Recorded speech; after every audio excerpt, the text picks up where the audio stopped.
Marcus's hand froze mid-air. The paper towel he'd been reaching to give Isla hung suspended between them like time itself had stopped. His eyes locked onto her wrist where blood trickled down from the cut she'd just gotten picking up broken crystal. But it wasn't the fresh wound that made the color drain from his face. It was the scar beneath it. The silver lightning bolt scar that forked from the base of her thumb up toward her wrist bone. Isla watched confusion turn to recognition turn to absolute horror cross Marcus Thornfield's features in the span of 3 heartbeats. His mouth opened but no sound came out. His hand started to shake. The paper towel fell to the marble floor between them. "Where did you get that scar?" His voice came out strangled, barely above a whisper. Isla pulled her hand back instinctively, confused by the sudden shift in his demeanor. Just seconds ago he'd been standing over her with that cold fury she'd learned to recognize over 3 years of working in his house. Now he looked like he'd seen something that shattered his entire world. "I've had it since I was a baby," she said, her voice uncertain. "I don't remember getting it." "Please, sir, I'm so sorry about the dish, I'll pay for it out of my wages, What's your full name?" Marcus interrupted. He stepped backward like she'd burned him, one hand coming up to cover his mouth. The 20 dinner guests who'd been watching Isla's humiliation moments before now leaned forward with renewed interest. The tenor of the room had shifted from casual cruelty to something none of them could identify but all of them could feel. Like the pressure drop before lightning strikes. "Isla Chen, sir," she answered, still kneeling on the floor surrounded by shattered crystal. Blood dripped from her palm onto the pristine white marble. "Why are you?" "Chen." Marcus repeated the name like it physically hurt him. "Marina Chen." Isla's blood went cold. "That was my birth mother's name. Before she gave me away to the Chens to raise." "How do you know my mother's name?" Marcus staggered backward into the dining table. A man worth $3 billion, who commanded rooms full of investors and struck fear into competitors, looked like his legs couldn't hold him. His face had gone grey. When he looked up at Isla again, his eyes were red-rimmed and wild. "Get out," he said to his guests. His voice came out raw. "All of you. Leave my house. Now." "Marcus, what's going on?" a woman in a designer dress started to ask. "I said get out." The roar that erupted from him sent chairs scraping backward and made crystal glasses rattle. 20 wealthy people in formal wear scrambled for the exits like the building was on fire. The woman grabbed her clutch and half ran toward the door. A venture capitalist knocked over his wine glass in his haste to leave. Within 90 seconds, the massive dining room stood empty except for Marcus and Isla. Isla remained frozen on her knees, her bleeding hand forgotten. Her mind spun trying to make sense of what was happening. The Marcus Thornfield she knew was cruel and controlled. He didn't lose his composure. He didn't show emotion beyond cold anger. And he certainly didn't know anything about her life before she'd shown up desperate for work 3 years ago. "Stand up," Marcus said quietly. All the cruelty had drained from his voice, replaced by something that sounded like grief. "Please. I need you to stand up." Isla got to her feet on shaking legs. Her knees ached from kneeling on marble. Blood ran down her wrist now, mixing with the old scar tissue. She wanted to run but couldn't make herself move. 3 years of conditioning kept her rooted in place. Marcus stared at her face like he was seeing it for the first time. His eyes moved across her features with growing horror. "You have her eyes," he whispered. "Marina's eyes. The same shape, the same color. How did I never see it? How did I look at you for 3 years and not see?" He broke off, pressing both palms against his temples like his head might split open. "I don't understand," Isla said. Her voice sounded distant to her own ears. "How do you know about my mother? What year were you born?" Marcus asked instead of answering. His hands dropped to his sides, clenched into fists. 2003. November 15th. Marcus made a sound between a laugh and a sob. 21 years old. "You're 21. And you've been working in my house, under my roof, for 3 years. 3 years I treated you like..." He couldn't finish the sentence. He turned away from her and braced both hands on the dining table like he needed it to hold him up. "Who raised you?" Tell me about the Chens. Wei and Lily Chen, Isla said. Something cold was creeping through her chest. They adopted me when I was a baby. My mom said my birth mother gave me to them because she couldn't take care of me. They loved me. They were good parents. They died when I was 16 in a boating accident off Monterey Bay. Wei and Lily. Marcus's voice cracked. Marina's best friends from Stanford. Environmental scientists. She talked about them constantly when he stopped himself. When he turned back to face Isla, tears were running down his face. In 3 years, Isla had never seen him cry. Had never seen any emotion from him except anger and cold dismissal. Marina didn't give you away because she couldn't take care of you. She gave you away to protect you. From me. The floor felt unsteady beneath Isla's feet. What are you talking about? 18 years ago, Marcus said, each word seeming to cost him, I was married to Marina Chen. We had a daughter together. One daughter. When she was 3 months old, Marina left me. She said I was becoming dangerous. Obsessed with money and power. She said she saw me turning into something she couldn't let her child grow up around. He pointed at Isla's wrist. That scar. That lightning bolt scar. You got it the night she decided to leave. I threw a crystal glass during an argument. It shattered against the wall. Marina was holding you, trying to shield you. She slipped and dropped you. You fell on broken glass. Isla's hand went to her wrist instinctively, covering the scar. No. That's not, you're lying. You're playing some kind of sick. I wish I was lying. Marcus moved to the sideboard with jerky, uncoordinated movements. He pulled open a drawer and came back with a manila folder. His hand shook as he opened it and spread photographs across the table. Look. Please. Just look. Isla didn't want to look. Every instinct screamed at her to run from this room, from this house, from whatever truth was spreading across that table like poison. But her feet carried her forward anyway. Her eyes fell on the first photograph. A young Marcus Thornfield, maybe 28 or 29, with dark hair not yet turned silver. Standing beside him was a woman with long dark hair and warm brown eyes that looked exactly like Isla's own eyes when she looked in the mirror. The woman was heavily pregnant, laughing at something beyond the camera's frame. Marcus had one hand on her swollen belly and was looking at her with an expression of such open adoration it didn't seem possible it was the same man. The second photo showed the same woman in a hospital bed, exhausted but glowing, holding a tiny infant wrapped in pink blankets. The baby's face was mostly obscured, but one small arm had escaped the blankets. On the infant's wrist, clear and unmistakable even in the old photograph, was a silver lightning bolt scar. Isla's vision went blurry. She gripped the edge of the table to keep from falling. This doesn't prove anything. Lots of people have scars. This could be any baby. Look at the hospital bracelet, Marcus said quietly. Zoom in. Isla leaned closer. The baby's wrist had a standard hospital identification bracelet. She could just make out the text, Baby Girl Thornfield. Mother, Marina Chen. Date, November 15, 2003. Her birthday. Her exact birthday. There was an Aunt Marina, Isla heard herself say. The words came from somewhere outside her body. When I was little. She visited us sometimes. She brought me books about the ocean and told me stories about whales. She stopped coming when I was 7. My parents said she moved away for work. She got cancer. Marcus's voice broke. Ovarian cancer.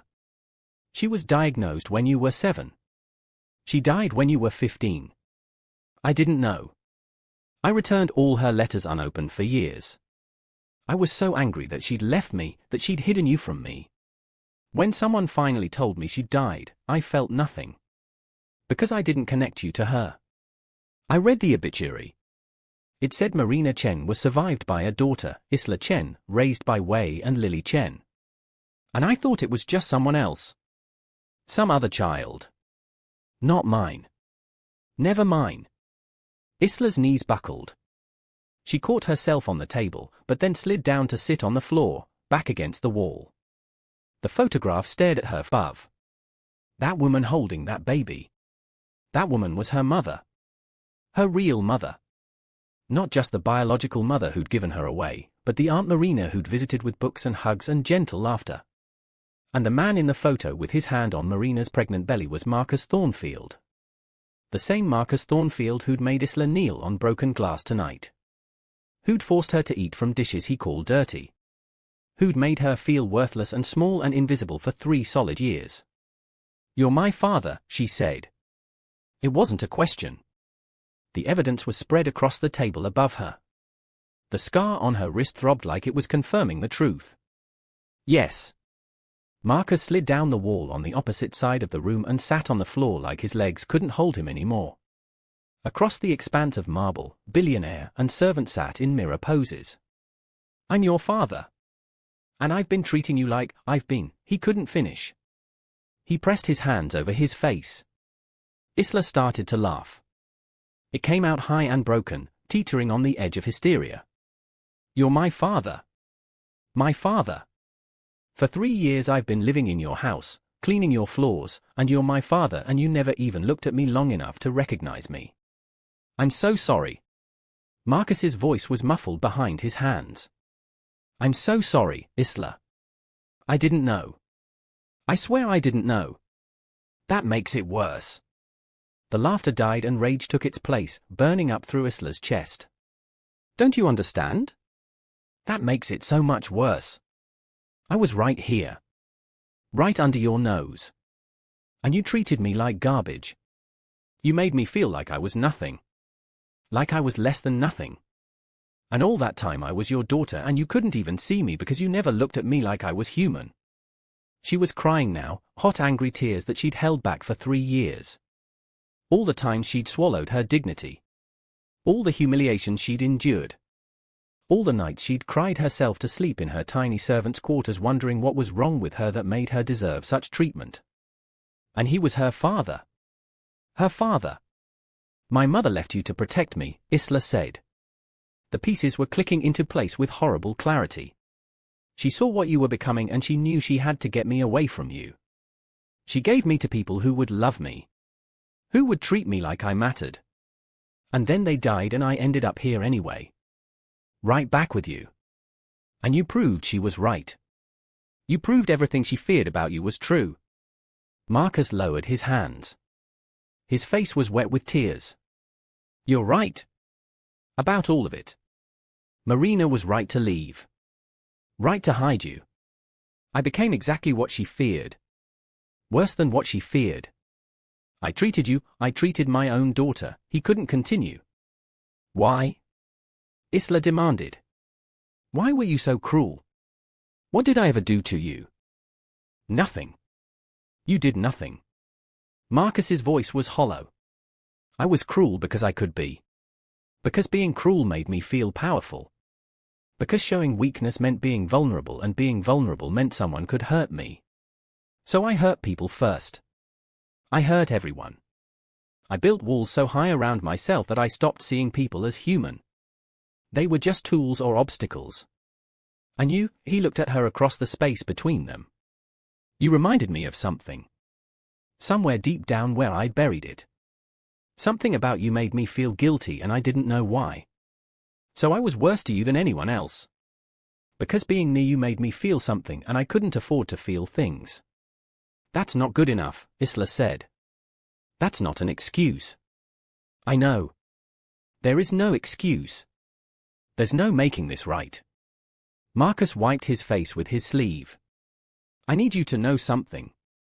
When you were born, before everything went wrong, I established a trust fund for you. $10 million, set to release on your 25th birthday. I never cancelled it. Even after Marina left and I told myself I didn't care. Part of me always knew I had a daughter out there somewhere. I just never imagined," his voice broke again. "I never imagined you'd end up here. That I'd hurt you like this. $10 million. Isla laughed bitterly. "You set aside $10 million for me but you paid me minimum wage to scrub your floors. Because I didn't know." Marcus slammed his hand against the floor. "I didn't know it was you. If I'd known." If you'd known, what? You would have treated me like a human being? I shouldn't have had to be your daughter for you to treat me like I have value. I shouldn't have had to be anyone special. Being a person should have been enough. The words hung between them. Marcus opened his mouth and closed it again. He had no answer because they both knew she was right. Isla pushed herself to her feet. Her legs felt weak but held her. I need to leave.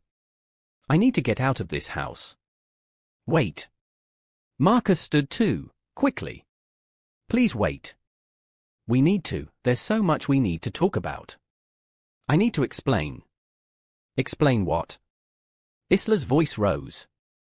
Explain how you became a monster? Explain how you treated your own child like dirt because you didn't bother to look at her? There's nothing you can say right now that I want to hear. Your mother. Marcus said desperately. Marina. She left you things. Letters, I think. And videos maybe. She had a best friend, Sienna Park. They were environmental scientists together. Sienna might have things Marina wanted you to have. Information about why she left. Her side of the story. I don't want. Yes you do, Marcus said. You deserve to know everything. Not just my version. You deserve to hear from her why she made the choices she made. Sienna Park. She works at Ocean Conservancy in San Francisco. Please. Before you decide anything about me or about any of this, talk to Sienna. Hear what Marina wanted you to know. Isla stared at him. This man who was her father. This stranger. This monster. I have questions, she said finally. But not tonight. I can't do this tonight. Of course. Whatever you need. Marcus reached toward her and then pulled his hand back, seeming to realize he had no right to touch her. Do you have somewhere to go? Someone you can stay with? I have a boyfriend. Ethan. He'll come get me. Isla had started dating Ethan 4 months ago. A marine biologist she'd met at the community center where she volunteered teaching kids about ocean life. He was kind and patient and knew nothing about the nightmare she lived through at the estate. She'd kept her work life separate because she was ashamed of it. Now she'd have to tell him everything. Okay. That's good. Marcus seemed to realize how absurd it was for him to feel relieved. I'll have my lawyer contact you. Nora Fitzgerald. She's ethical. She'll explain your rights. Your inheritance. Everything you're entitled to. I don't want your money. It's not my money. It's yours. It was always yours. Marcus's voice cracked. Please. Let Nora explain everything. And talk to Sienna. Hear your mother's voice. You deserve that. Isla walked toward the door without answering. Her hand was still bleeding from the cut, blood dripping on the marble floor. She didn't care. Let it stain his perfect white floors. Let him see the evidence of what he'd done every time he walked through this room. At the doorway, she paused and looked back. Marcus stood in the middle of his elegant dining room, surrounded by broken crystal and overturned chairs and the photographs of a life he'd destroyed. He looked old suddenly. Older than 48. Ancient and broken. My mother must have really loved me, Isla said quietly, to go to such lengths to keep me away from you. She did, Marcus whispered. More than anything. More than life itself. Then she was right to leave. She was right about everything. Isla turned away. Don't follow me. Don't call me. I'll contact you if and when I'm ready. Until then, leave me alone. She walked out of the dining room, through the kitchen, to the small servants' quarters that had been her prison for 3 years. Her hands shook as she pulled out her phone and called Ethan. Hey beautiful, he answered cheerfully. How's work? You said you had that big dinner party tonight. Ethan. Her voice cracked. I need you to come get me. Right now. Please. What happened? Are you okay? His voice shifted instantly to concern. No. I'm not okay. I'm not okay at all. The tears came harder now. Can you just come? I'll explain everything. I just need to get out of here. I'm already in my car. Send me the address. I'll be there in 15 minutes. Thank you, Isla whispered. She sent him the address and then sat on her narrow bed, waiting. Around her were the few possessions she'd accumulated. Some books. A photograph of Wei and Lily. Her biology textbooks. And tucked in the bottom drawer, an acceptance letter to UC Berkeley's marine biology program that she'd received 2 weeks ago. A full scholarship. She'd been planning to quit in 3 months and finally escape this place. Now everything had changed. Now she was Isla Thornfield. Daughter of a billionaire. Daughter of the man who tormented her for 3 years. Daughter of a mother she barely remembered who'd loved her enough to give her away. She looked down at the silver lightning bolt scar on her wrist. The scar that had changed everything. The scar that proved a truth neither she nor Marcus had known. Her whole life had been a lie. And now she had to figure out who she really was. The sound of Ethan's car pulling up outside made her stand. She grabbed a bag and threw in her essentials. She took the photograph of Wei and Lily. Took the acceptance letter. Left everything else. She never wanted to see this room again. As she walked out of the estate, past Marcus's expensive cars and manicured gardens and walls that reeked of money, she didn't look back. Somewhere behind her, Marcus Thornfield was having his world destroyed by the weight of what he'd done. Somewhere in this city was a woman named Sienna who had pieces of her mother's story. Somewhere in her future was a decision about forgiveness that seemed impossible. But tonight, Isla just needed to survive. Tonight was about getting out and breathing and figuring out how to exist in a world where everything she'd known about herself had turned out to be wrong. Ethan's car waited at the gate. When she opened the door and collapsed into the passenger seat, he took one look at her face and pulled her into his arms without asking questions. She cried into his shoulder while he held her, one hand stroking her hair. "Whatever happened," he said quietly, "we'll figure it out. You're not alone. I promise you're not alone." But Isla felt alone. More alone than she'd ever felt in her life. Because the one person who could have explained everything, who could have made sense of this impossible truth, was her mother Marina. And Marina had been dead for 6 years. Ethan's apartment was small but felt safe. Isla sat on his couch wrapped in a blanket while he made tea in the kitchen. Through the window, she could see the lights of San Francisco spreading out like a constellation. Somewhere in that grid of lights was Sienna Park, the woman who held her mother's secrets. Somewhere out there was Marcus, maybe still sitting in that dining room surrounded by broken crystal and broken truths. "Here." Ethan handed her a mug of chamomile tea and sat beside her. "Do you want to talk about it? Or do you want to sit in silence? Either is fine. I'm just here." Isla took a sip of tea and then set it down with shaking hands. "The man I work for. Marcus Thornfield. He's my biological father." Ethan's eyes widened. "What?" He didn't know. "I didn't know." But tonight he saw this scar. She held up her wrist, showing the silver lightning bolt. And he recognized it. "From when I was a baby. Before my birth mother left him and gave me to the Chens to raise." "Holy shit," Ethan breathed. "Isla, I don't even know what to say. How is that possible? How did neither of you know?" "Because he never looked at me." The words came out bitter. "In 3 years, he never once looked at my face long enough to see his ex-wife in my features. Never noticed the scar that apparently I've had since I was 3 months old. I was invisible to him. Just the servant. Just the help.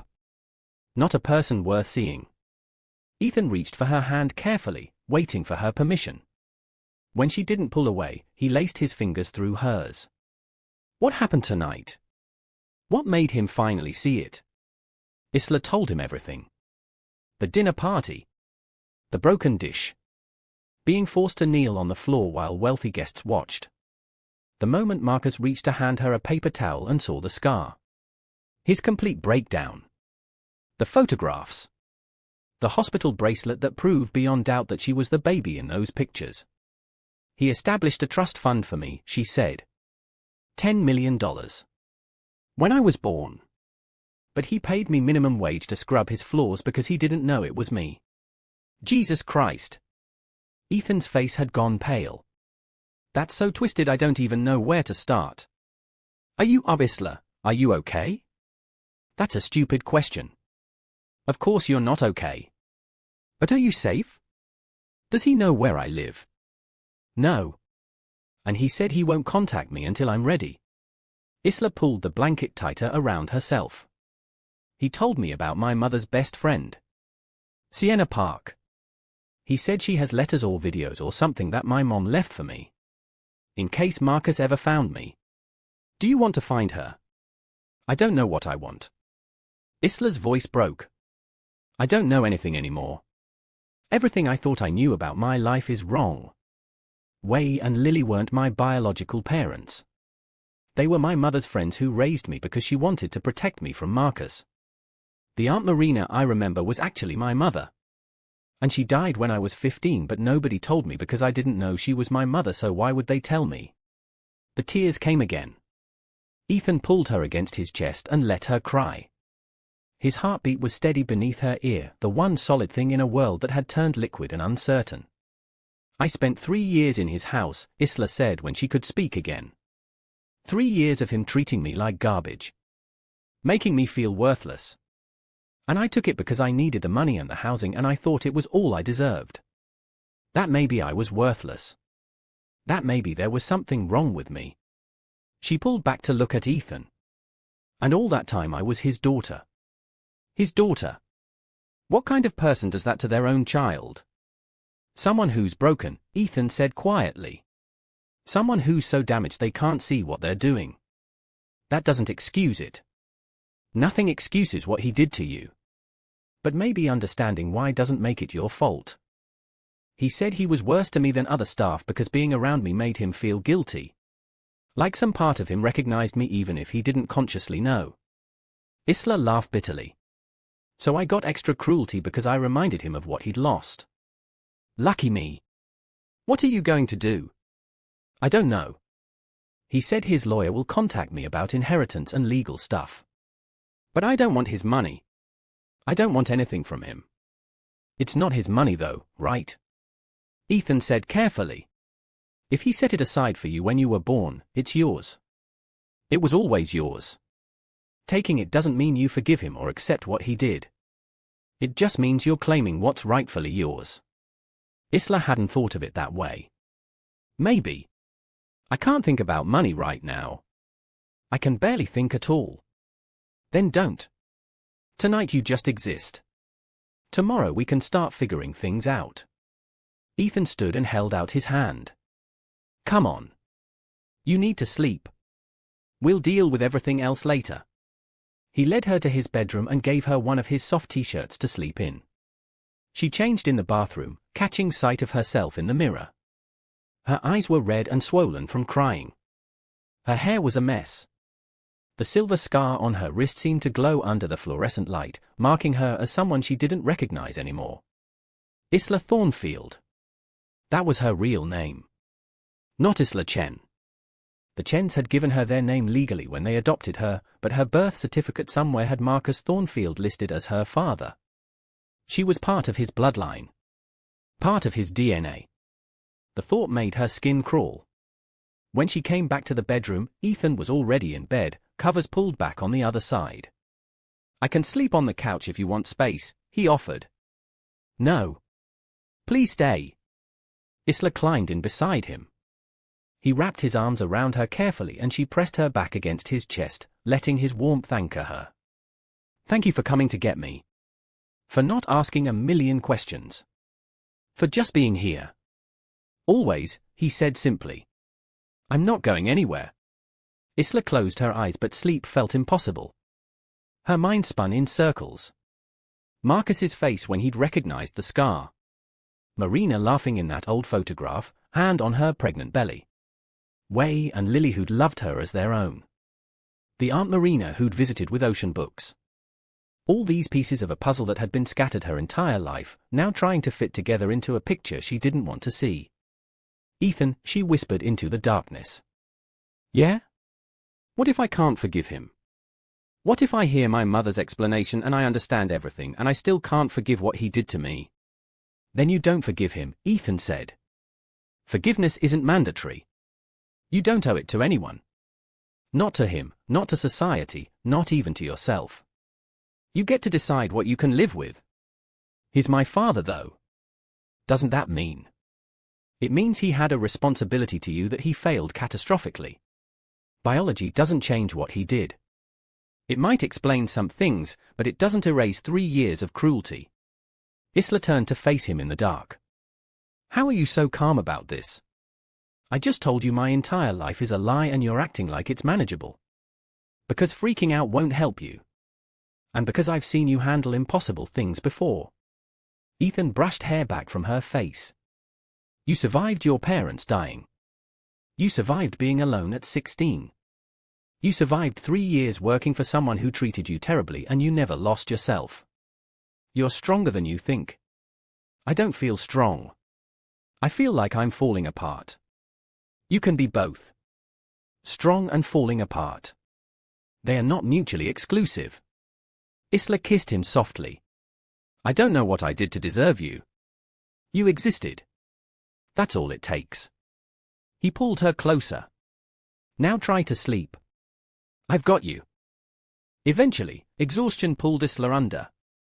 She dreamed of ocean waves and a woman with warm brown eyes reading her stories about whales. She dreamed of a baby with a silver scar crying in a hospital. She dreamed of Marcus's face draining of color as he recognized what he'd done. The dreams twisted and merged until she couldn't tell what was memory and what was imagination. She woke to sunlight streaming through Ethan's window and the smell of coffee. For one blissful moment, she forgot. Then reality came crashing back and she groaned, pulling the covers over her head. I know you're awake, Ethan called from the kitchen. I made coffee and there's bagels. Come face the day. The day can face itself, Isla mumbled into the pillow. But eventually she got up and shuffled to the kitchen. Ethan handed her coffee and a toasted bagel with cream cheese. She sat at his small table and pulled out her phone for the first time since last night. 17 missed calls. 12 from a number she didn't recognize. 5 from Marcus's personal cell. There were also texts. She scrolled through them, her stomach twisting. Marcus, please call me when you're ready. I need to know you're safe. Marcus, Nora Fitzgerald will reach out tomorrow. Please talk to her. She can explain your options. Marcus, I've instructed the household staff to pack your belongings and I'll have them delivered wherever you'd like. You don't need to come back here. Marcus, I know I have no right to ask anything of you. But please consider talking to Sienna Park. Your mother wanted you to understand. You deserve to understand. Marcus, I'm sorry. I know that's worthless, but I am so incredibly sorry. The unknown number turned out to be Nora Fitzgerald, Marcus's lawyer. Her texts were more professional. Nora, Ms. Chen, I represent Marcus Thornfield. He's asked me to explain certain legal matters regarding your parentage and inheritance. I want you to know I'm your lawyer in this too. My job is to protect your interests. Please call me when you're ready to discuss your options. There's no rush. Isla showed the texts to Ethan. He read them and frowned. At least he's not harassing you. And this lawyer sounds ethical. I should call her, Isla said. Get the legal stuff sorted out. And I should find Sienna Park. Hear what my mother wanted me to know. Do you want me to come with you? To meet my dead mother's best friend and hear about why she abandoned me. Yeah, I definitely want you there. Isla managed a weak smile.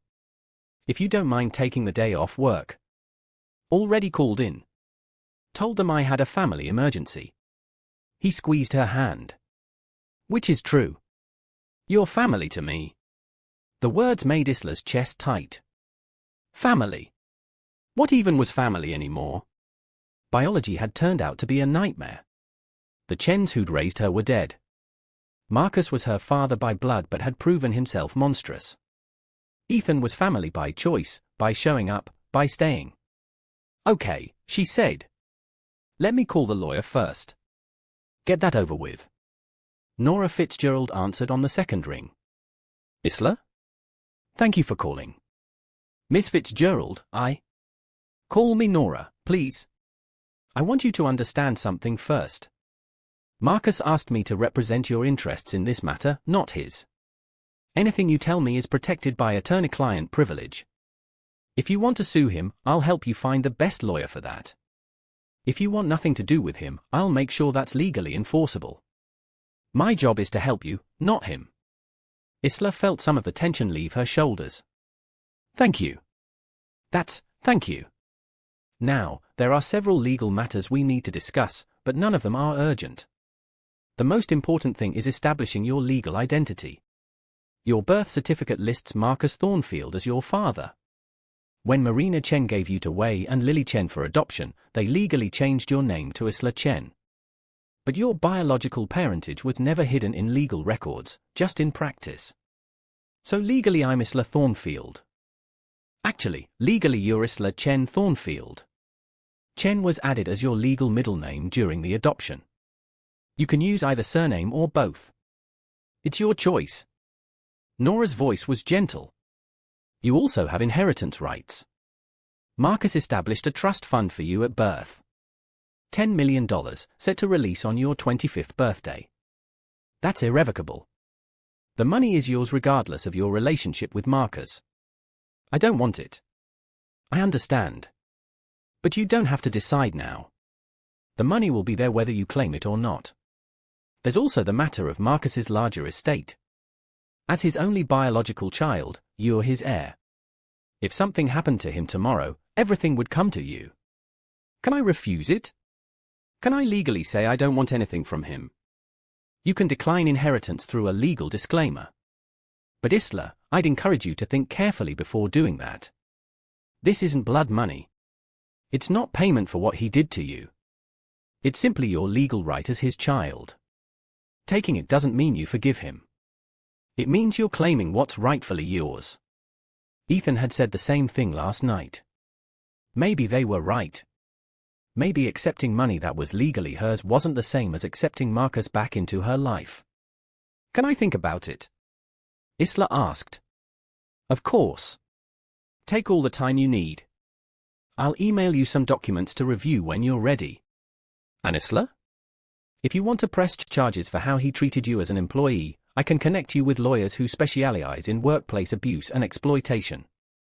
What he did, having you work for minimum wage when you're his daughter, the humiliation, the cruelty, there may be legal recourse there. Isla hadn't even considered that angle. Could she actually charge Marcus with something? The thought was both satisfying and exhausting. I'll think about that too, she said. Right now I just need to process everything. Understood. Call me anytime. Day or night. I mean that. Nora paused. For what it's worth, I've known Marcus Thornfield for 8 years. I've watched him become colder and crueler. What happened last night, realizing what he'd done to you, I've never seen him like that. I'm not excusing anything. But I think he finally saw himself clearly for the first time in years. Good, Isla said flatly. He should see what he is. After hanging up, she looked at Ethan. I need to find Sienna Park. Can you help me? They spent the next hour searching online. Sienna Park turned out to be the director of marine conservation at Ocean Conservancy, a non-profit with offices in San Francisco. Her bio said she'd gotten her PhD in environmental science from Stanford and had worked in ocean conservation for 20 years. There was a photo of her, a Korean-American woman with kind eyes and a warm smile. She looks nice, Ethan offered. My mother trusted her, Isla said. That has to count for something. She called the Ocean Conservancy office. When the receptionist answered, Isla said, Hi, I need to speak with Sienna Park. It's about Marina Chen. There was a pause. I'm sorry, who's calling? My name is Isla Chen. Marina was my mother. Another pause, longer this time. Please hold. 60 seconds later, a breathless voice came on the line. Isla? Is this really Isla? Yes. Are you Sienna? Oh my God. Yes. Yes, I'm Sienna. The woman sounded close to tears. I've been waiting for this call for 6 years. Ever since Marina died. Where are you? Are you okay? I don't know if I'm okay, Isla admitted. But I need to talk to you. Marcus Thornfield figured out I'm his daughter. He said you have things my mother wanted me to know. I do. Sienna's voice was thick with emotion. I have videos and letters. Marina made me promise to only give them to you if Marcus ever found you. She hoped he never would, but she wanted you to understand everything if he did. When can we meet? Today? Tomorrow? Whenever you're ready. Can we meet today? Isla asked. The urgency surprised her but felt right. She needed answers. Needed to hear her mother's voice, even if it was just on video. Yes. Absolutely. Do you know the coffee shop on 3rd Street? Near the Embarcadero? I can be there in an hour. I'll be there, Isla said. After hanging up, she looked at Ethan. She's been waiting. For 6 years, she's been waiting for me. Your mother loved you enough to plan for this, Ethan said softly. Even though she hoped it would never happen. They got ready quickly. Isla borrowed clothes from Ethan since everything she owned was still at the estate. His jeans were too long and his sweatshirt hung off her small frame, but she didn't care. She looked at herself in the mirror and barely recognized the woman staring back. Yesterday she'd been Isla Chen, struggling college dropout working as a servant. Today she was Isla Chen Thornfield, daughter of a billionaire, heir to millions, and the child of a woman who'd loved her enough to give her away. The coffee shop was crowded when they arrived. Isla scanned the faces and immediately recognized Sienna from her photo online. The woman stood when she saw Isla, one hand coming up to her mouth. She looked older than her picture, with lines of grief around her eyes. Isla, Sienna breathed. Oh my God, you look just like her. You look exactly like Marina. Isla crossed the space between them, feeling awkward and uncertain. Should she hug this stranger? Shake her hand? Before she could decide, Sienna pulled her into a fierce embrace. I'm so sorry, Sienna said, her voice breaking. I'm so sorry I couldn't protect you from ending up with Marcus. I didn't know where you were. After Wei and Lily died, I tried to find you but you disappeared into the system. I thought you were in foster care somewhere and I couldn't track you down. And all this time you were with him. I failed you. I failed Marina. You didn't know, Isla said, pulling back from the hug. Nobody knew. How could you have known? Ethan gave her space, sitting at a separate table with his laptop to give them privacy. Sienna and Isla sat across from each other, both with coffees neither of them touched. Marcus told me you have videos, Isla said. From my mother. I do. 5 videos. And letters. She started making them when she was diagnosed with cancer. She said if Marcus ever found you, you'd need to understand why she left him. Why she gave you away. She wanted you to hear it from her. Sienna pulled a locked metal box from her bag. It was about the size of a large book, with a combination lock. She gave me this 2 weeks before she died. Made me promise to keep it safe. To only give it to you if Marcus found you. Isla stared at the box. Inside was her mother's voice. Her mother's explanation. The truth she'd been missing her entire life. What's the combination? She asked. Your birthday. November 15th. 1115. With shaking hands, Isla entered the numbers. The lock clicked open. Inside the box was a USB drive, several sealed envelopes, and a photograph. Isla picked up the photo first. It showed Marina Chen, the woman from Marcus's photographs, sitting on a beach with a little girl about 4 years old. The child had dark hair in pigtails and was laughing, holding up a starfish. Marina had her arm around the girl, both of them squinting into the sun. That's you, Sienna said softly. That was the last time Marina saw you before she got too sick to visit. You were 4. She took you to the beach for the day. You found that starfish and insisted on showing it to everyone who walked by. You told them all about how starfish can regenerate their arms. You'd already memorized facts about ocean life even then. Isla traced her mother's face in the photograph. She had no memory of this day. No memory of being that happy child with the starfish. But looking at the photo, she could see the love in Marina's eyes. The fierce protective love of a mother for her daughter. Why didn't she tell me? Isla whispered. When she visited, why did she pretend to be just my aunt? Because you were happy, Sienna said. You called Wei and Lily mom and dad. You had a stable home and people who loved you. Marina didn't want to confuse you or make you feel like you had to choose. She wanted you to have a normal childhood without the weight of knowing you'd been given away. She planned to tell you the truth when you were older. When you could understand. But the cancer progressed faster than anyone expected. She died when I was 15. I don't even remember hearing about it. Nobody told me Aunt Marina was gone. Wei and Lily didn't know she'd died. Marina kept her illness private. Only a few close friends knew. By the end, you hadn't seen her in 8 years. To you, she was just an aunt who'd moved away. Wei and Lily thought she was alive somewhere, living her life. They had no reason to tell you she died because they didn't know. Sienna's eyes filled with tears.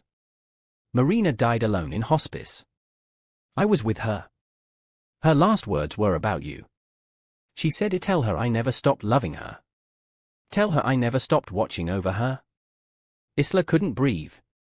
Her mother had died alone, separated from her daughter, carrying the weight of that separation to the end. And Isla had been 15, probably worried about algebra homework and boys, with no idea that the Aunt Marina she barely remembered had just left the world. I need to watch the videos, Isla said. I need to hear her voice. Take the box home, Sienna said.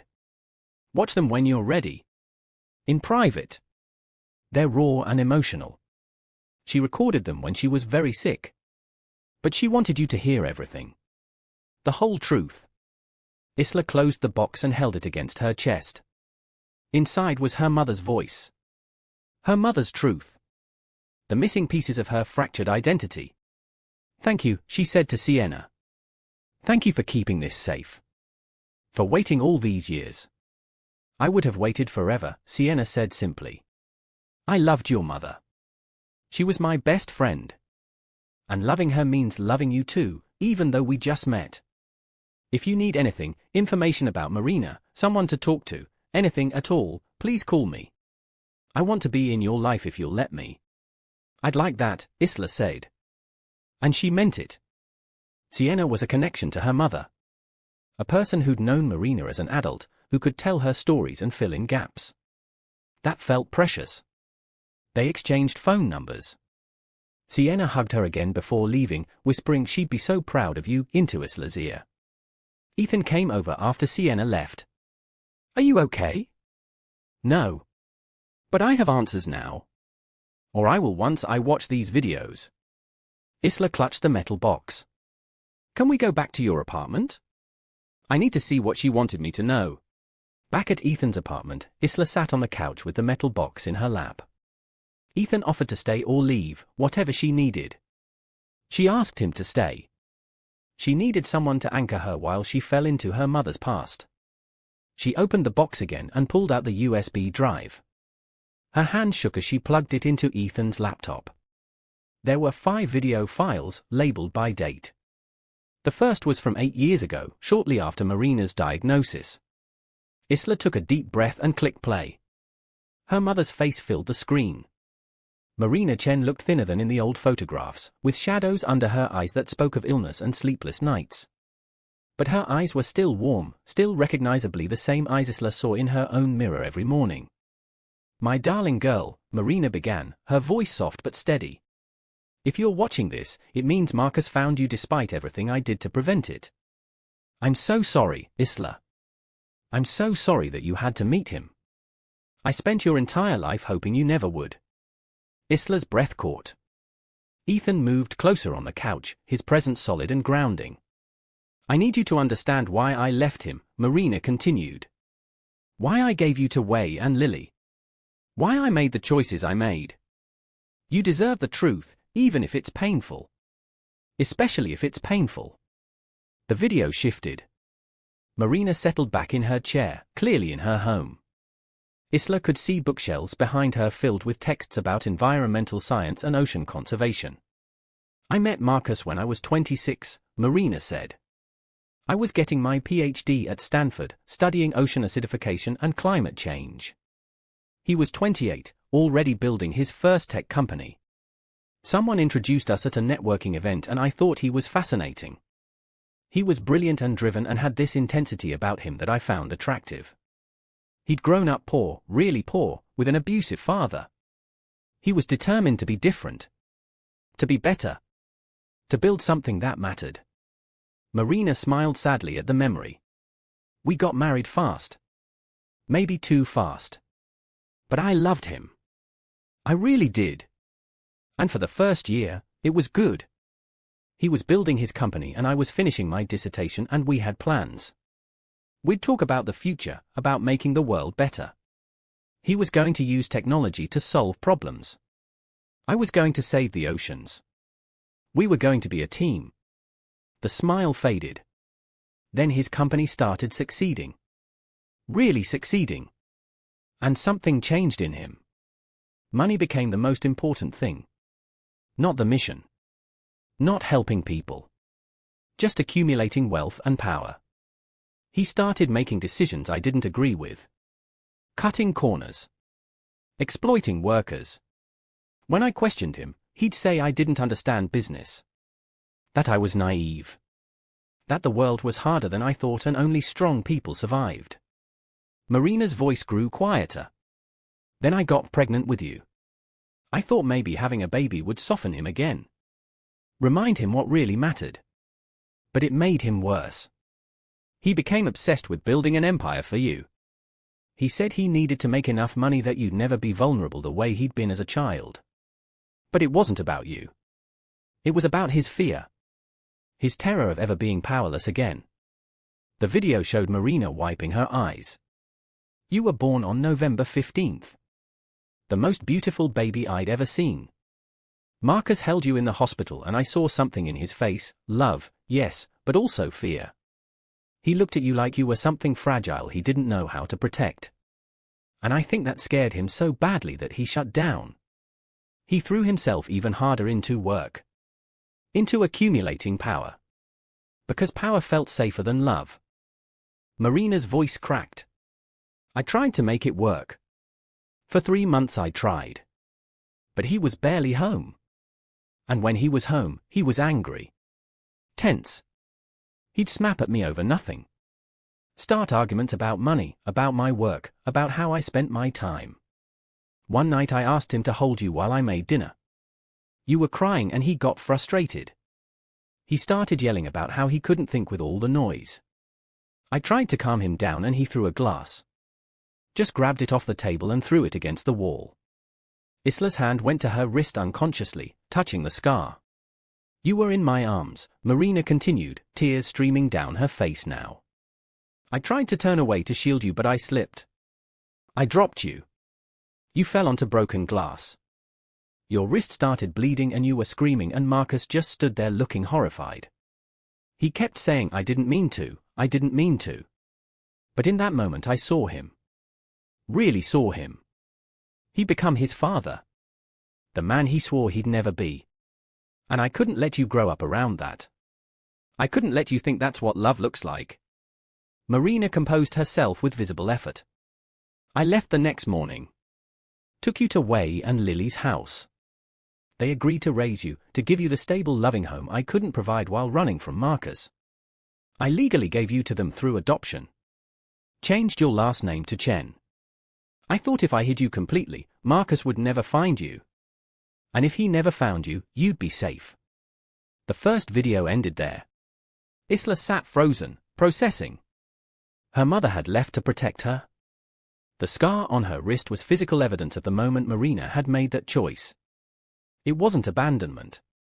It was sacrifice. Do you want to take a break? Ethan asked gently.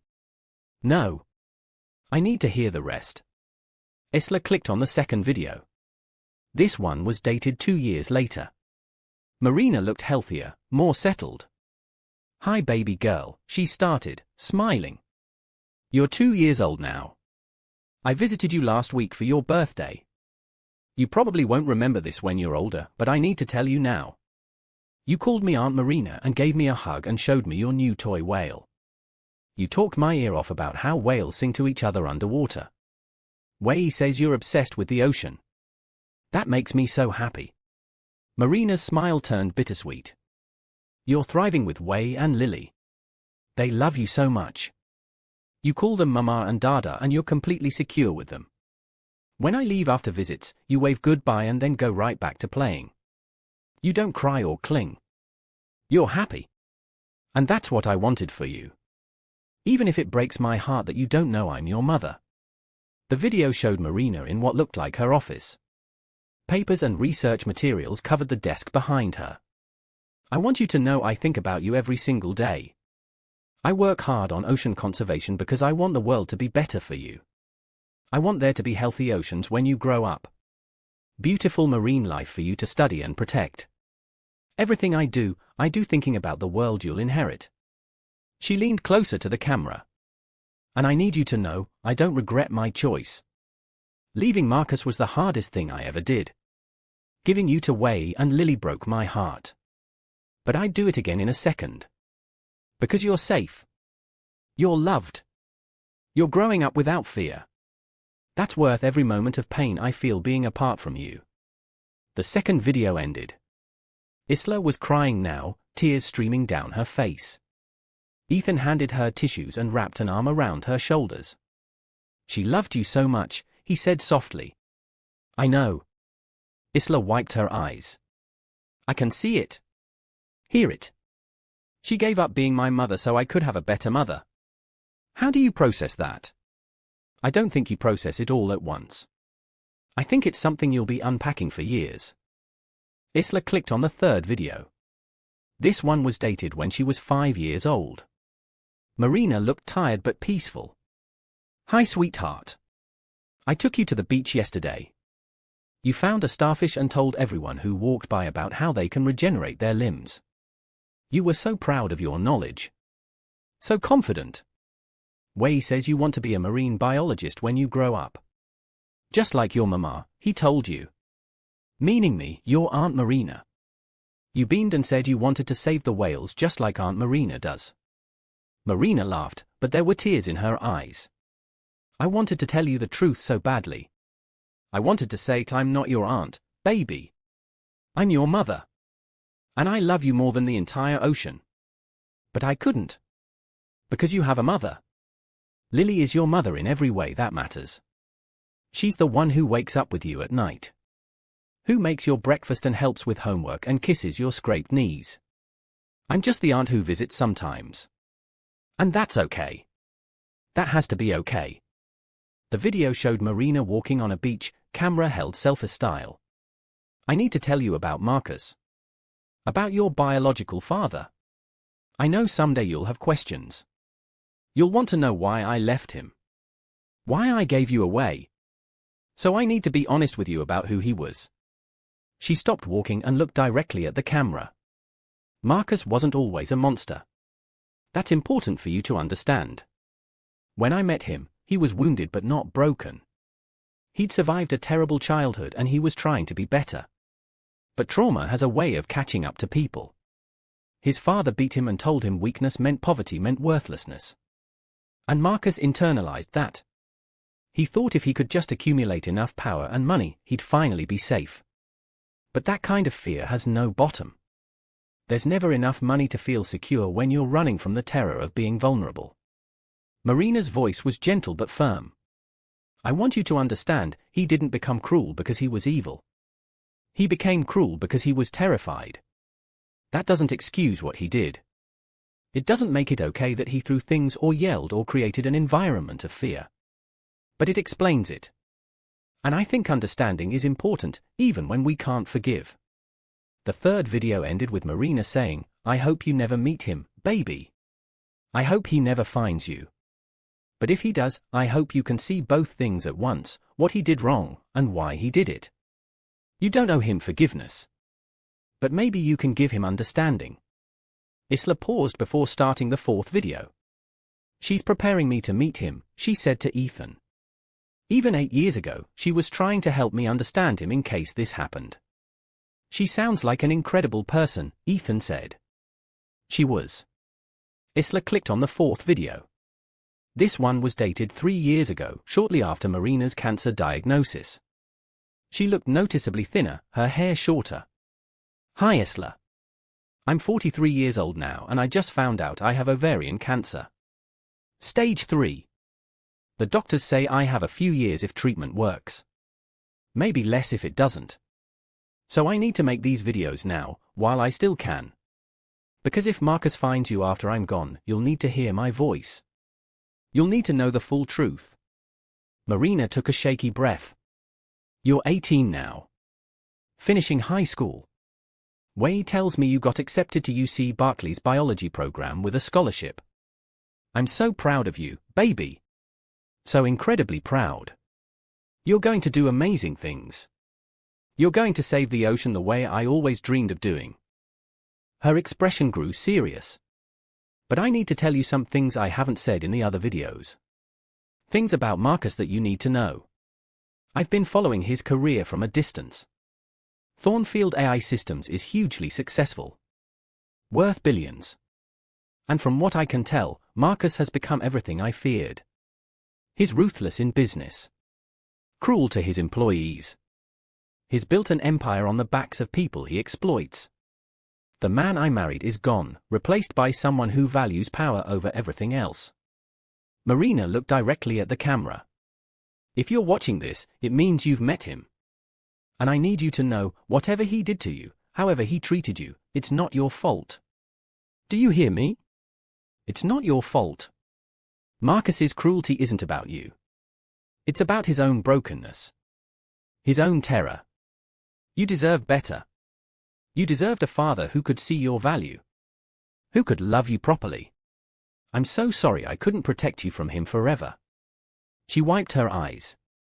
But I also need you to know this, people can change. I don't know if Marcus can. I don't know if he will.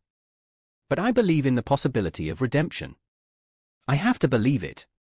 Because otherwise, what's the point of any of this? What's the point of trying to save the ocean if I don't believe things can heal? Marina leaned closer. So here's what I want you to remember. You get to decide what you do with this information. You get to decide if you want a relationship with Marcus or not. You get to decide if you can forgive him or not. Whatever you choose, I support you. From wherever I am, I'm supporting you. Your healing is more important than his redemption. Your peace is more important than his guilt. You come first. Always. The fourth video ended. Isla sat in silence for a long moment, processing. Her mother had known. Even dying, even separated from Isla for over a decade, Marina had understood that there was a chance Marcus would find her daughter. And she'd tried to prepare Isla for that moment. One more video, Isla said. The last one. This video was dated 6 months before Marina's death. She looked very ill now, frail and weak. But her eyes were still bright, still full of love. Hi baby, she said, her voice barely above a whisper.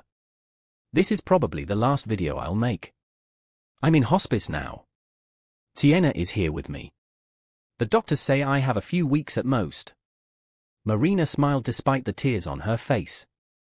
I'm thinking about you. I'm always thinking about you. You're 20 now. In college. Living your life. And I'm so grateful I got to see you become the person you are. Even from a distance. Even as just Aunt Marina who visited sometimes. I got to see your kindness. Your intelligence. Your passion for the ocean. You're everything I hoped you'd be and more. She took a labored breath. I need to tell you something I haven't said in any of the other videos. Something important. I don't hate Marcus. I know that might be hard to understand, especially if he hurt you. But I don't hate him. I pity him. I pity the little boy who was beaten by his father. I pity the man who let fear turn him into something he swore he'd never be. And I really hope, that someday he'll find a way to heal. Not for my sake. Not even for your sake. But for his own sake. Because living with that much fear and anger is its own prison. Marina's voice grew even softer. But here's the thing, sweetheart. You don't have to forgive him. You don't have to fix him. You don't have to save him. That's not your job. Your job is to live your life. To be happy. To save the ocean and love deeply and build something beautiful. If Marcus is part of that, fine. If he's not, that's fine too. You get to choose. She reached toward the camera like she could touch Isla through the screen. I love you so much. I loved you from the moment I knew you existed. I loved you enough to let you go so you could be safe. And I'll love you from wherever I go next. You were the best thing I ever did with my life. My greatest accomplishment wasn't saving coral reefs or protecting whale habitats. It was you. Always you. The video ended with Marina blowing a kiss to the camera, tears streaming down her gaunt face. Isla sat staring at the blank screen, her own face wet with tears. The woman in those videos loved her. Really, truly loved her. Had sacrificed everything for her safety and happiness. Had died still loving her, still hoping she'd be okay. Your mother was remarkable, Ethan said, his own voice thick with emotion. She was. Isla closed the laptop. And she was right. About everything. Marcus became exactly what she feared. He hurt me exactly the way she predicted. But she was also right that it's my choice what to do about it. I don't owe him forgiveness. I don't owe him anything. What do you want to do? Ethan asked. Isla thought about it. About Marcus sitting in that dining room, broken by the weight of what he'd done. About the 3 years of cruelty. About the fact that he was her father, whether she liked it or not. About Marina's words, people can change. I want to talk to him, she said finally. Not today. Not tomorrow. But eventually. I want to look him in the eye and tell him exactly what he did to me. I want him to hear it. Really hear it. And then I want to decide if I can have any kind of relationship with him. But on my terms. Not his. That sounds healthy, Ethan said. And I want to meet with that lawyer. Nora. I want to understand my legal rights. Because my mother was right about that too, the trust fund, the inheritance, that's not his money. It's mine. It was always mine. Taking it doesn't mean I forgive him. It means I'm claiming what I deserve. Isla picked up the metal box and opened it again. Inside, beneath where the USB drive had been, were the sealed letters. 5 of them, each with a different label. She pulled them out and read the labels. To be opened when you're ready to forgive. To be opened when you need strength. To be opened when you doubt yourself. To be opened when you fall in love. To be opened on your wedding day. Isla's breath caught. Even in death, her mother was trying to be there for life's important moments. Trying to give her daughter guidance and love across the barrier of mortality. She held the letters against her chest. I'm going to save these. Open them when the time is right. Your mom really thought of everything, Ethan said softly. She had years to plan. Years of thinking about what I might need if Marcus ever found me. Isla looked at Ethan. She mentioned falling in love. And weddings. She wanted me to be happy. To find someone who'd treat me well. Ethan took her hand. I think she'd approve of us. Yeah? Isla managed a small smile through her tears. What makes you say that? Because she wanted you to be with someone who sees your value. Who treats you like you matter. Who shows up when things are hard. He squeezed her hand. And that's what I'm trying to do. Every day. Show up for you. Isla kissed him, tasting salt from her tears. Thank you. For all of this. For being here. For not running when I told you my life was a complete disaster. Your life isn't a disaster. It's complicated. There's a difference. They sat together in silence for a while, the weight of Marina's words settling over them. Outside, San Francisco went about its business, unaware that in one small apartment, a young woman was rebuilding her understanding of who she was. Finally, Isla pulled out her phone. She opened her messages and started typing. Isla to Marcus, I watched my mother's videos. I read her explanation. I understand now why she left you and why she gave me to Wei and Lily. I understand that you were broken and that your cruelty came from fear. My mother wanted me to understand that. But understanding doesn't mean forgiving. Not yet. Maybe not ever. She paused, then continued typing. Isla, I need time. Weeks, maybe months. Don't contact me unless I reach out first. I'll meet with your lawyer to discuss the legal matters. But I need space to process everything. To figure out who I am now that I know the truth. She hesitated before adding the last part. Isla, my mother believed people could change. She believed in redemption even when she was dying. I don't know if I believe that. But I'm willing to find out. Eventually. When I'm ready. If you actually do the work to become someone different. Someone better. Then maybe we can try to build something. But it has to be on my terms. And it has to be real change, not just words. She hit send before she could second-guess herself. Marcus's response came within seconds. Marcus, thank you. That's more than I deserve. I'll do the work. I promise I'll do the work. I'm starting therapy tomorrow. I've already hired someone who specializes in childhood trauma and abuse patterns. I'm not asking you to believe me. I'm just telling you I'm trying. Take all the time you need. I'll be here when you're ready. If you're ever ready. Marcus, and Isla? Your mother was an incredible person. I didn't deserve her. But I'm grateful every day that she existed. Because she gave the world you.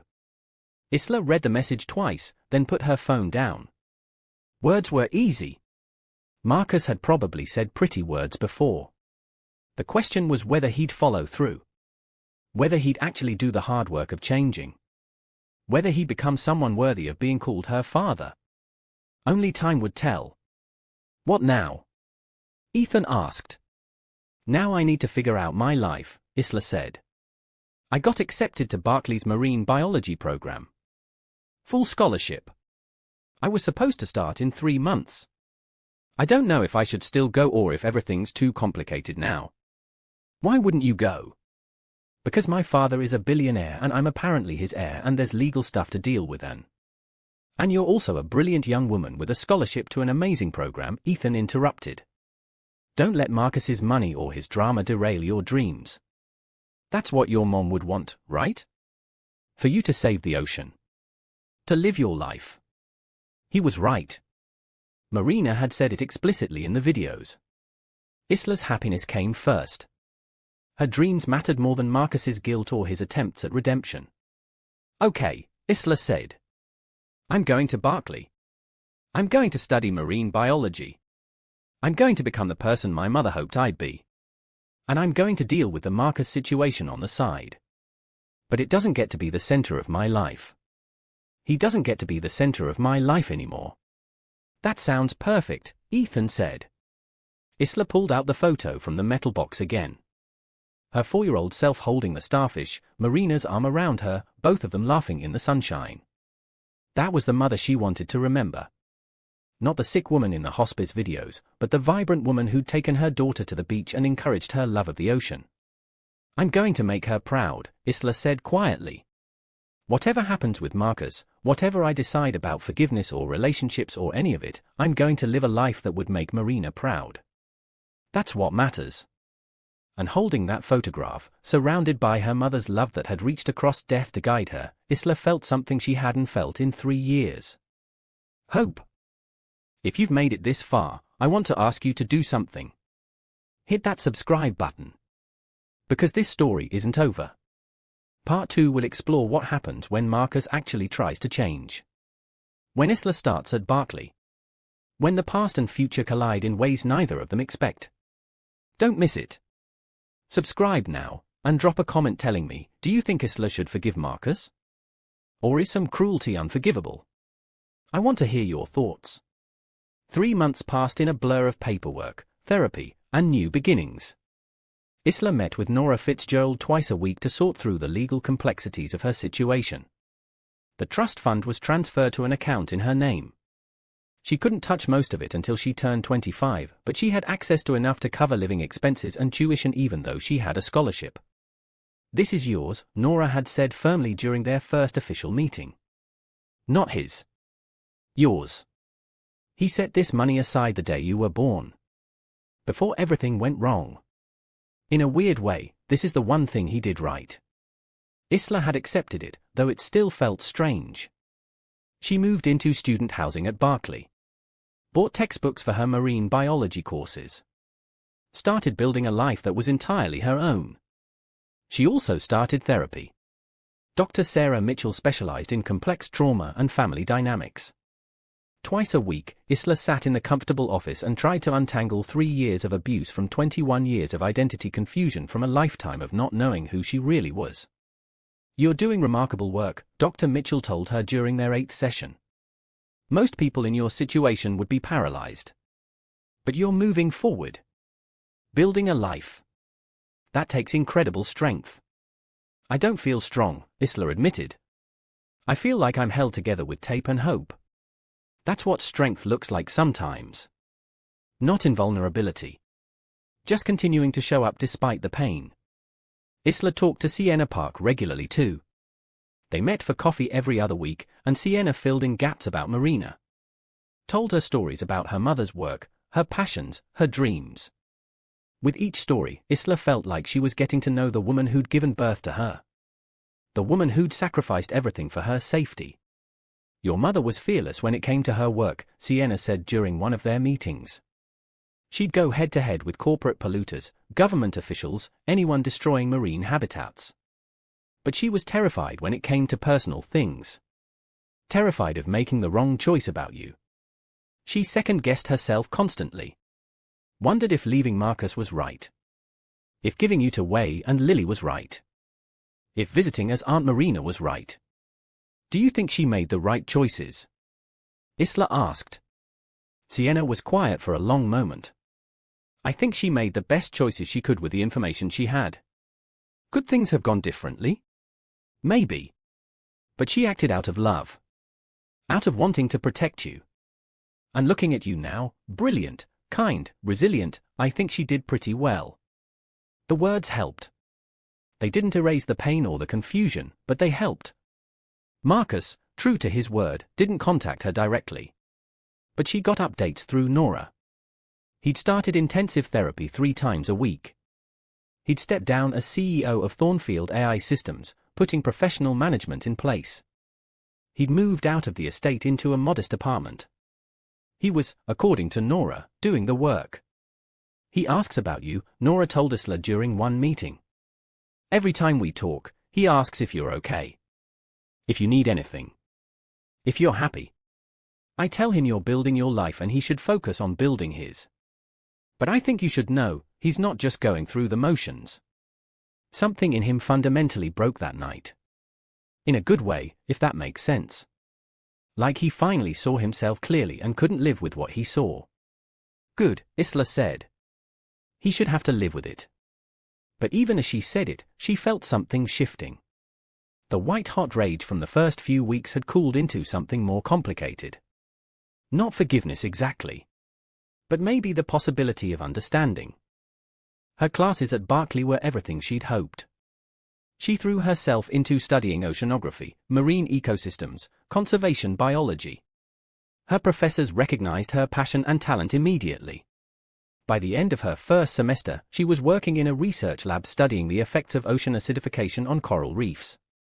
"You have real instincts for this work," her faculty advisor, Dr. Patel, told her. "Have you thought about graduate school? You'd be a strong candidate for a PhD program." The words filled Isla with pride. This was what Marina had wanted for her. To follow her passion. To save the ocean. To build something meaningful. She also grew closer to Ethan. He'd been her rock through everything, never pushing, just consistently showing up. 6 months into her first year at Berkeley, he told her he loved her. They were walking on the beach at sunset, reminiscent of the photo of 4-year-old Isla with the starfish. "I love you," he said, stopping to face her. "I know the timing might not be perfect. I know you're dealing with a lot. But I needed you to know. You're the most incredible person I've ever met. Your strength, your kindness, your ability to keep choosing hope even when you have every reason to be bitter, I'm in awe of you. Isla kissed him, tasting salt air and possibility.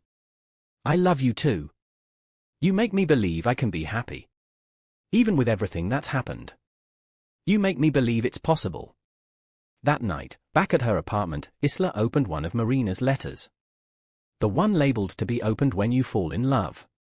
Her mother's handwriting filled the page, neat and familiar from birthday cards she'd received as Aunt Marina. My darling Isla.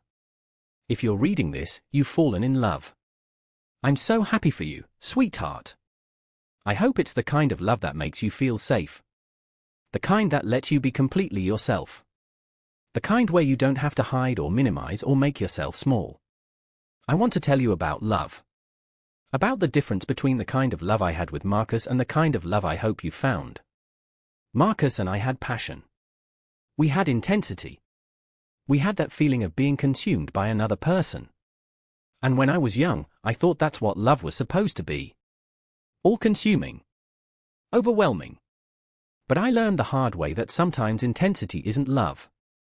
Sometimes it's just two wounded people trying to fill holes in themselves through another person. Real love, I learned, is quieter. It's steadier. It's someone who sees your wounds and doesn't try to fix you, but stands with you while you heal yourself. It's someone who celebrates your victories and sits with you in your defeats.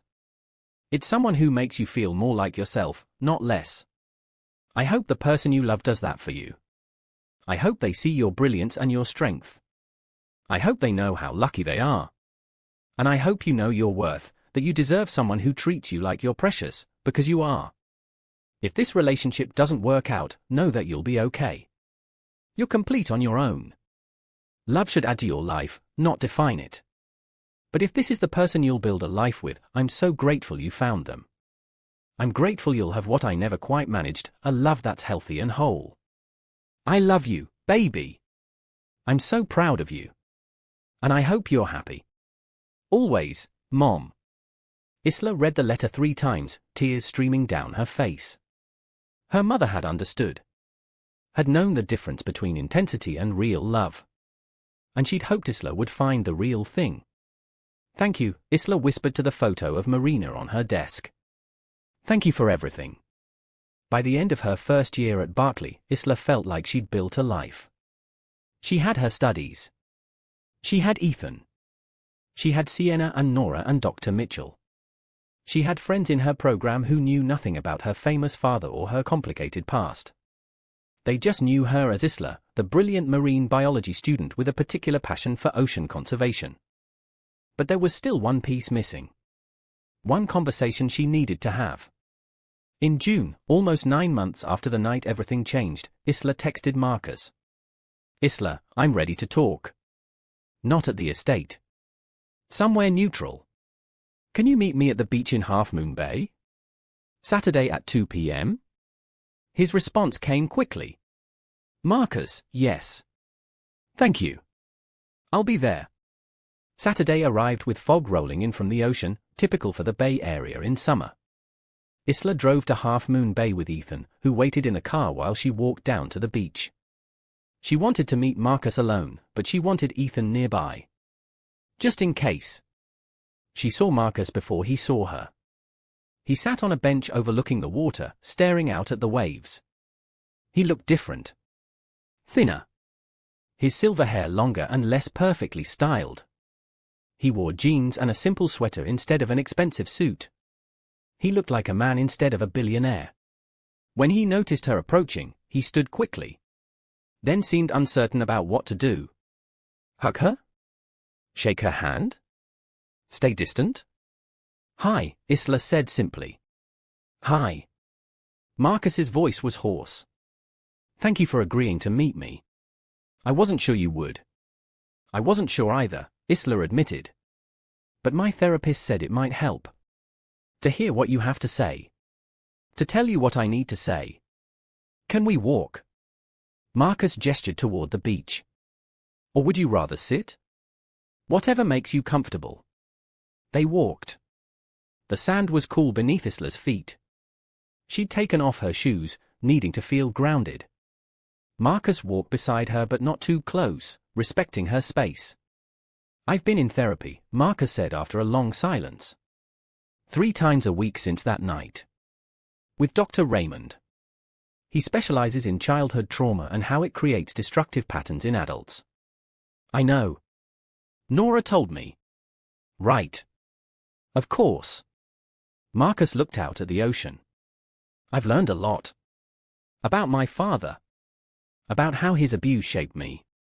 About how I spent my whole life swearing I'd be different while slowly becoming exactly like him. It doesn't excuse anything. But it explains some things. My mother said the same thing in her videos," Isla said. "That understanding isn't the same as excusing." "You watched Marina's videos." Marcus's voice cracked on her name. "What did she tell you?" "Everything. Why she left. How she met you. How she saw you changing. How she hoped you'd heal someday." Isla stopped walking and turned to face him. "She didn't hate you. Even at the end. She pitied you. She hoped you'd find a way to be better." Marcus's eyes filled with tears. "I didn't deserve her hope. I don't deserve yours." "No," Isla agreed. "You don't. But I'm not here because you deserve it. I'm here because I need it. I need to say things to you. And I need to see if you can actually hear them. I'm listening. I promise I'm listening." Isla took a breath. "For 3 years, you treated me like I was worthless. You humiliated me in front of your guests. You made me kneel on floors and eat from dishes you call dirty and scrub toilets and feel like I was less than human. You never once looked at me like I was a person with thoughts and feelings and value. And I took it because I needed the job and the housing and I thought that's all I deserved." Marcus's face twisted with pain but he didn't interrupt. "Then I found out you're my father," Isla continued. "And somehow that made it worse. Because it meant all that time I was your daughter and you still couldn't see me. You couldn't recognize your own child. You looked at me every single day for 3 years and you saw nothing. Just the servant. Just the help." "I know," Marcus whispered. "I know. And I have to live with that forever. Knowing I did that to you. Knowing I hurt you in ways that can't be fixed." "You're right. They can't be fixed." Isla's voice was steady despite her tears. "There's no going back. No erasing those 3 years. They're part of me now. Part of my story. And some of the damage is permanent. Dr. Mitchell says I'll probably always struggle with feeling invisible. With wondering if people actually see me or just see what they want to see. You did that. You broke something in me that might never fully heal. I'm so sorry, Isla. Marcus's voice broke completely. "I'm so sorry. I know you are. I can see that you're sorry. But sorry isn't enough." Isla wiped her eyes. "Sorry is just words. What matters is what you do. Whether you actually change. Whether you become someone different. Someone better." "I'm trying," Marcus said desperately. "I stepped down from the company. I moved out of the estate. I'm in therapy. I'm doing everything Dr. Raymond suggests. I'm reading books about trauma and abuse patterns. I'm trying to understand how I became this. I'm trying to break the cycle." "Why?" Isla asked. "Why now? Why are you finally trying to change?" "Because I saw myself clearly for the first time," Marcus said. "When I realized you were my daughter, when I understood what I'd been doing to you, I couldn't lie to myself anymore. I couldn't pretend I was different from my father. I'd become him. Worse than him maybe. Because I had resources and education and opportunities he never had. And I still chose cruelty. I still chose to make other people feel small so I could feel powerful." He turned to face the ocean, unable to look at her. "I don't expect you to forgive me. I don't expect a relationship. I just want you to know I'm doing the work. Not for you. Not to earn forgiveness. But because I can't live with who I was anymore. I have to become someone different or I don't want to keep existing. The raw honesty in his voice surprised Isla. This wasn't the cold billionaire from the estate. This was someone stripped down to their foundation, trying to rebuild from ruins. "I don't forgive you," she said clearly. "Not yet. Maybe not ever. What you did to me was cruel and wrong, and unforgivable might be the right word. But I'm willing to see if you can change. I'm willing to have coffee with you once a month. Let you prove through actions, not words, that you're different. But the first time you're cruel, the first time you make me feel small, I'm done. Do you understand? There are no second chances after this." "I understand," Marcus said immediately. "Once a month. Coffee. I can be whoever you need me to be. Father, stranger, something in between. Whatever you're comfortable with." "I don't know what I need you to be yet," Isla admitted. "I'm figuring it out. But I know I need you to be honest. No hiding behind wealth or power. No pretending you're fine when you're not. Just honesty. Can you do that?" "Yes. I can do that." They stood in silence for a while, waves crashing on the shore. Seagulls called overhead. The world continued, indifferent to their pain and their tentative steps toward healing. "My mother loved you once," Isla said finally. "I saw it in the old photographs. The way you looked at each other. There was something real there before it all went wrong.